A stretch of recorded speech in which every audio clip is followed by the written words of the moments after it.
各位親愛嘅粉絲，早晨啊！歡迎嚟到3月15號嘅早上啦，又嚟到我哋嘅金融獵豹頻道港股美股一週總結啊！咁啊，如果你對賺錢啦、股市啦、人生進步咧有興趣、有追求嘅話，記得 follow 呢個 channel 啦。每個禮拜都好多唔同高營養嘅資訊啦，同埋大市嘅分析同埋前瞻性嘅資料咧，會幫到大家喺投資路上係更加清晰同埋有一個 picture 㗎。事不宜遲，同大家 update 下個大事先。咁啊，尋日呢一個嘅港股方面係一個嘅高開190點啦，然後就單邊升咗650點咁多啦。咁其實恒生指數喺今個月份咧，喺翻4個交易日已經升咗2200幾點咁多㗎啦。咁啊，亦都就係話嗰個嘅成交方面啦，其實仍然係一個比較上高企嘅位置。OK， 成交上面仍然比較高企嘅位置啦。今個月嘅高位仍然喺翻呢一個3月7號嘅24670點，OK， 仍然係未突破到啦。咁而家一個比較上落市嘅區間嘅狀態，上落市區間嘅狀態啦。咁今個禮拜啦，最強嘅港股方面咧，有幾隻嘅股份咧係留意翻嘅。咁啊，特朗普對呢個中國嘅輸美貨品徵收個關稅啦，咁其實都要留意翻嗰個嘅措施，佢會唔會係有一個嘅反制嘅作用啦？咁其實你見到咧，呢一個嘅大市方面咧，係啦，咁亦都係嗰個嘅恒生指數啦，係啦，嗰個嘅南向資金連續流入係873億嘅。咁啊，另外港交所都係諗住提升，即係降低呢一個嘅交易金額嗰個嘅門檻啦，即係可能港股譬如比亞迪啊，港交所本身都係一啲比較上大碼嘅股份，如果拆細嘅話咧，有可能會進一步刺激個嘅交投活躍度，係啦，有可能係刺激交投嘅活躍度啦。咁啊，各位呢一個嘅粉絲可以留意下港交所388啦。咁另外啦，創新藥啊，同埋呢個量子科技數據仍然係最關注㗎。2269藥明生物一個禮拜升咗14%，咁啊受益翻行業回暖啦，同埋一個估值收復㗎。咁你睇翻成交同埋圖形上面咧，都係一個偏強嘅狀態。OK， 偏強狀態，大家可以留意翻啦。咁另外啦，消費股方面，其實你哋見到蒙牛乳業咧，蒙股方面有啲話補貼生育嘅政策啦，咁所以你見啲飲奶板塊咧就爆上嚟嘅。咁啊，但係我要溫馨提示各位粉絲咧，其實呢啲生仔概念啊、三孩政策其實都炒過 N 咁多萬次啦。咁始終因為生育係一個講幾百萬一個人生嘅 path， 或者成個家族都要為個 BB 去圍住 all in。我相信以翻而家中國個經濟體系啊，或者係轉型狀態底下咧，唔會話因為你補貼1萬蚊咧，係啦就會上翻嚟嘅。咁所以嚟講咧，呢一個屬於一個嘅事件嘅投資法。OK， 咁我認為就唔係一個可以值得去衝入場啦。咁啊，亦都想 recap 翻之前我 Facebook 有提及過長和 sell 巴拿馬壇嘢啦。咁我亦都好直接喺翻我上一條片就係話唔好去因為呢個事件去跟進翻，因為係需要批核啦。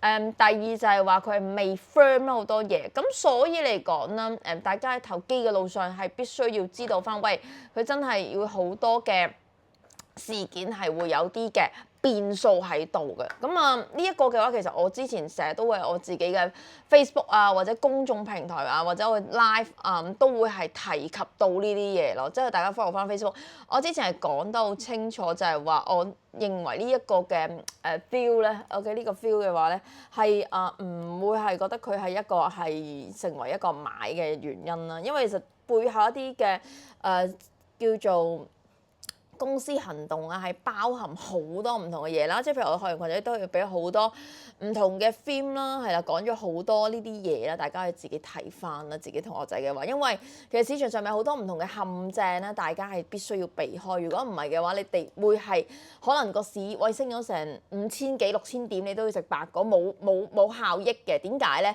好多時就係個認知嘅差別。其實而家2025年就人與人嘅認知嘅差別，留意翻。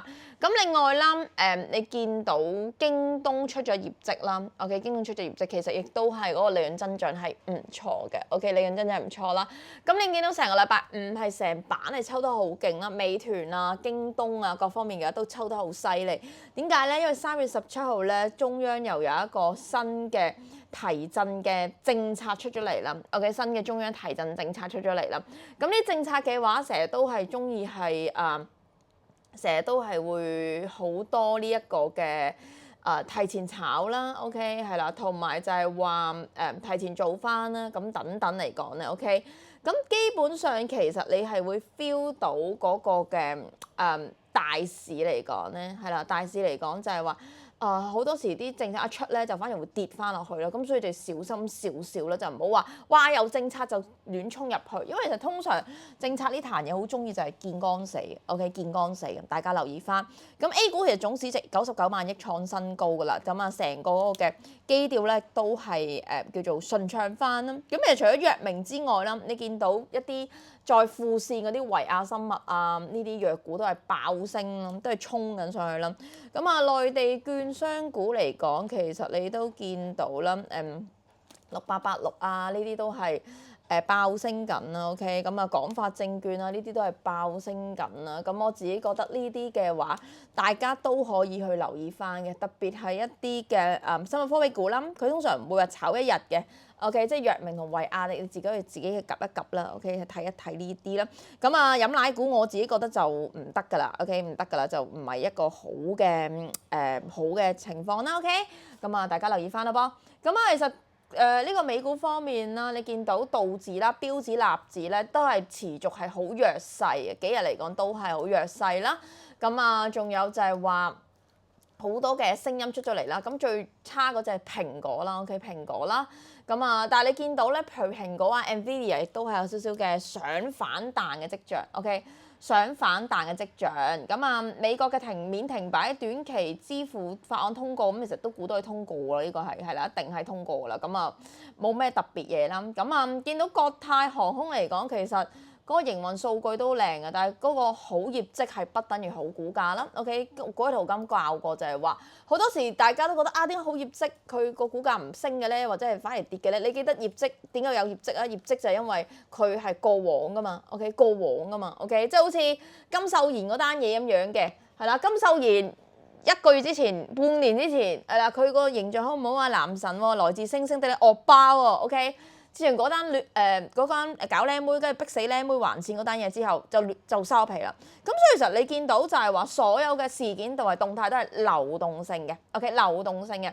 咁呢一個嚟講，你就係知道翻啦。OK， 你就知道翻，佢流動性喎，同埋佢係有一個嘅肩負性喎。咁呢個嘅話，你都係要清楚翻嘅。OK， 清楚翻㗎啦。OK，咁下個禮拜嚟講咧，我 concern 翻個 Nvidia 嘅峰會啦，因為Nvidia 嗰個嘅峰會嚟講，其實佢8次咧7次都升嘅。OK，咁今次如果佢唔升嘅話就好驚㗎啦。我覺得成件事 OK，即係如果佢成件事佢唔升嘅話，我自己覺得就好驚啦。咁呢個咧就要小心啲。但係其實你見到啲低位嚟講咧，都彈咗成1成幾咁多咯。OK，彈1成幾咁多咯。咁我自己覺得咧，其實佢都係有一個好嘅點喺度嘅。OK，都係一個好嘅點喺度嘅。咁另外 Tesla 啦，Tesla 其實都係腹背受敵㗎啦。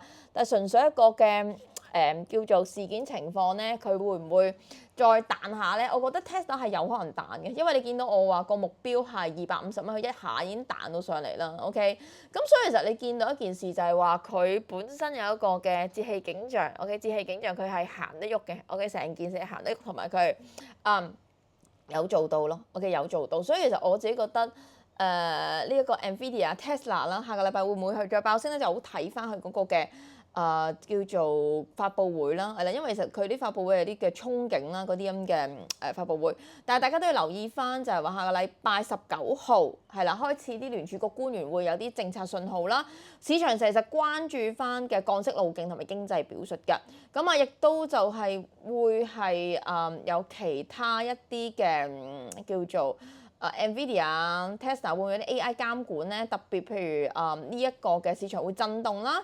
同埋 OPEC 方面會啲油價去量產咧 ，OK， 咁呢個嚟講都係要小心啲啦。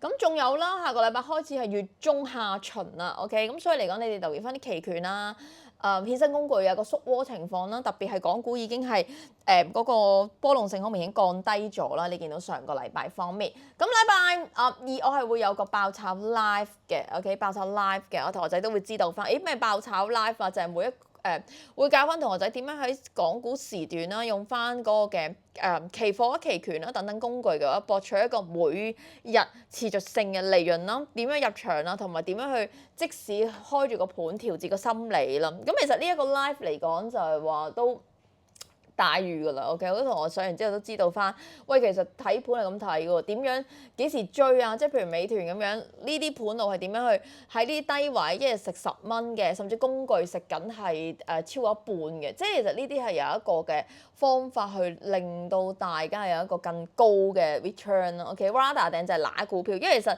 揦股票嚟講就係好似你打工咁樣咯，係啦，即係揦股票就係打工，你就係攞打工嘅錢，你攞唔到其他嘅錢咯。